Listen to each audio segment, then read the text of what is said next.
В преддверии Дня знаний предприниматели города Якутска организовали акцию «Собери ребенка в школу» и помогли детям из малоимущих семей подготовиться к 1 сентября. Торжественное вручение подарков состоялось на ежегодной ярмарке «Школьный базар» на Комсомольской площади. В этот день подарки были вручены 22 детишкам.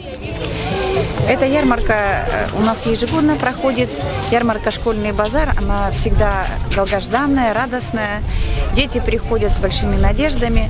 Ну и не все, наверное, могут приобрести все, что хочется. В частности, у нас есть 10 многодетных семей, которые не могут себе позволить это сделать. И наши предприниматели «Школьного базара» организовали такую помощь для этих семей и собрали детей в школу. Я думаю, что подарки их очень порадуют как и родителей, так и детей, особенно детей, потому что школа – это все-таки праздник для них, 1 сентября, День знаний. Поэтому очень радостно, что у нас все дети практически охвачены. Как только начинается школьная ярмарка, предприниматели уже начинают подготавливаться к акции. Помогают с большой охотой. Кто принесет обувь, кто одежду, пальто и даже игрушки. В этом году постарались сделать так, чтобы в каждом наборе были и школьная форма, костюмы, и обувь, и портфели. Размеры все индивидуальные.